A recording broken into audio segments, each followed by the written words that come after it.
I could almost hear a bleep of it. Did you? Yeah. Gosh.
Good evening, everyone. Welcome to Ghost Talk Radio.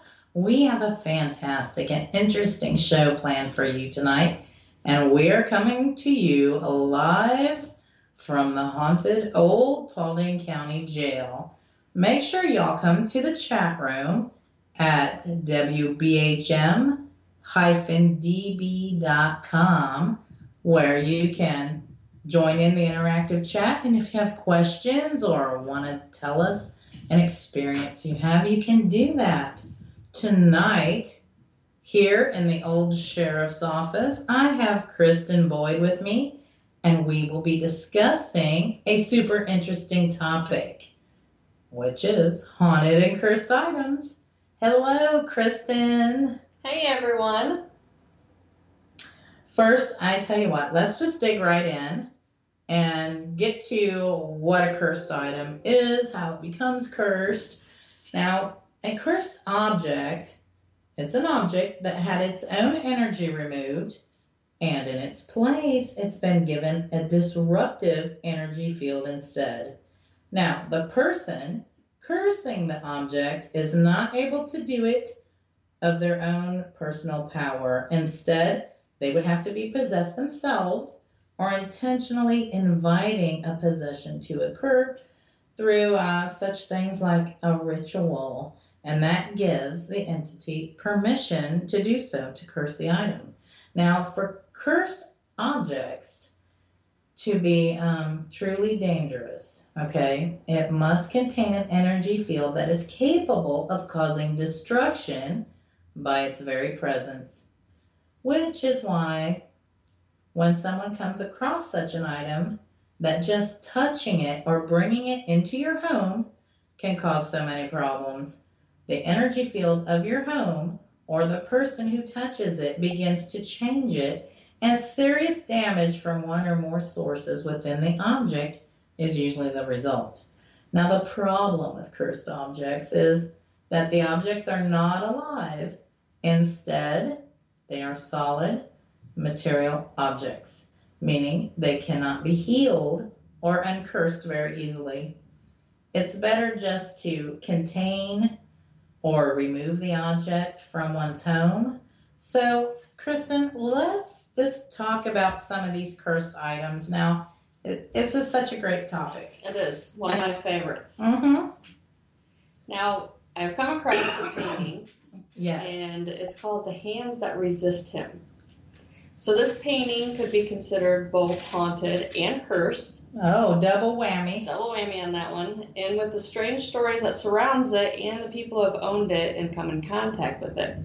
Now, this painting was created by Bill Stoneham and is stated to be based off a photo of his childhood. Okay. Now, it depicts a boy with a creepy doll standing next to him in front of a glass door. And on the panels of the door, there are several sets of hands. Now, the painting was created in 1972 and was originally purchased by the actor John Marley. Oh, interesting. Right? And it stated that the figures of the painting would actually enter the room where the painting was hung and everyone who had viewed the painting reported feeling sick and or weak. So it caused people to be ill. Yeah. Well, eventually a couple from California, they bought the painting from an old brewery and decided to list it on eBay.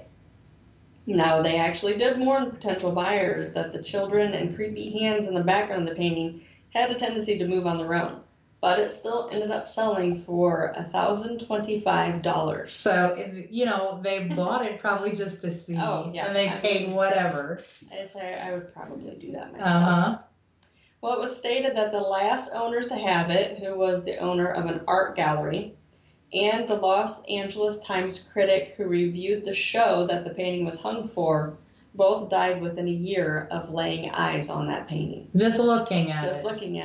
So when you think about a painting that could be cursed in such a way that can cause death, just by looking at it? I know. I would like to see it, but then do you really want to see it? Yeah, I think at that point I would just look at the pictures online. And would those have an effect? I'm wondering, Sometimes they do. They do. I tell you what, then there's this vase. It's called the Bassano vase. And this vase, it is believed to have been made in Italy around the 15th century. It vanished for a very long time before being discovered again in 1988, along with a note saying, "Beware, this vase brings death." Now, the vase was auctioned off, and the new and unfortunate owner of it died within a few short months after bringing it home. Yikes. Yeah, right? This happened a few more times with several different owners before the Italian police decided to put an end to the mysterious death surrounding it, and they buried the vase in a secret location where, it is still today. No one knows where it's at. So that must be pretty powerful if the actual police took it. That's what I think. If the police took it and buried it. Yes, fascinating. Crazy. Now, another interesting item is the conjure chest. Oh, that sounds interesting already. Well, it's an Empire-style mahogany veneered chest of drawers, and it is very, very much cursed. Now, Jacob Cooley was a plantation owner near Frankfort, Kentucky, and he requested one of his servants, Hosea, to build a chest of drawers for his first child. Okay. Well, Hosea was known. He was one of the best craftsmen of furniture in the state. But however, Jacob was unhappy with the quality of the chest, and he ended up beating him to death. Oh, that's drastic. Oh my goodness. Drastic over that. Yeah, drastic.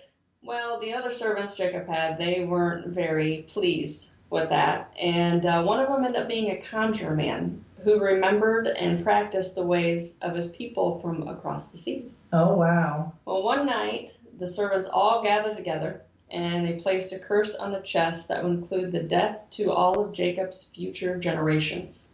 Wow. People that didn't even have anything to do with it.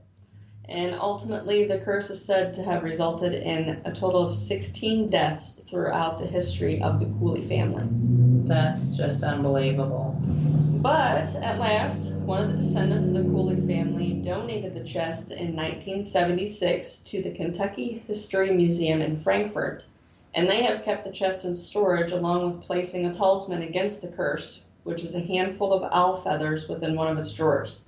It remains in storage at the museum until this day. So they don't have it on display? Not on display. Oh my gosh. So they're even believing. A little scared of it, it sounds like. Exactly. And for all you guys listening tonight, we are live at the Old Paulding Jail. And so every now and again you may hear some traffic because the jail sits near the downtown. So we apologize if there's some hot rodders out there tonight. It is Friday night. Yeah. I'm forgetting what day of the week it is. Isn't that something? Okay, so everyone, you all have heard that limestone is a conductor of sorts for paranormal activity. Okay, so there is this statue called the Woman from the Limb statue. Now, the Woman from the Limb statue is carved from pure limestone, and it was discovered in 1878 in Lamb, Cyprus. But this statue dates back to 3500 BC. Wow. Yeah, I know, it's a long, long time ago. Yeah, it is. And it's nicknamed the Goddess of Death. Now, this statue was first owned by Lord Elpont, and within the 6 years of it in his possession, all 7 of his family members died from mysterious deaths. Now, the next 2 owners and their families who owned the statue also, they all perished within a few short years after taking the statue into their homes. The 4th owner, along with his wife and 2 daughters, died as well. Now, there were 2 sons remaining from this 4th owner, and even though they did not believe much in the occult, they wanted to take no chance with the statue and the tragic deaths that seemed to surround it, so they donated it to the Royal Scottish Museum in Edinburgh, and it still remains there on display today. Now, I can't blame them for wanting to get rid of that. Yeah, it killed everyone. I would hand it to anybody. Now, I'll tell you what, though, the deaths did not stop with the 4th family, however. Shortly after the item was placed in the museum, the chief of the section where the statue dwelled, he suddenly died as well. And no one has handled the statue since, and it's within a glass case to protect people from touching it and possibly restoring the curse that came with it. So it's, I guess, pretty powerful. It sounds like it. I don't think I want to be around that one. I mean, I might look, but definitely not touch it. Yeah, no. Yeah. Well, here's another pretty famous one called the Chair of Death. Oh. So in 1702, a convicted murderer, Thomas Busby, was about to be hanged for his crimes, and his last request was to have his last meal served at his favorite pub in Thrisk, England. Oh. So when he finished his meal, it is said that he stood up and said, "May sudden death come to anyone who dares sit in my chair." Huh. Well, unbelievably, the chair actually remained within the pub for centuries. Centuries. And in that time, many tragic deaths came about from that cursed chair. Oh, boy. At first, the locals, they began to notice that the soldiers that had sat within the chair never returned from the war.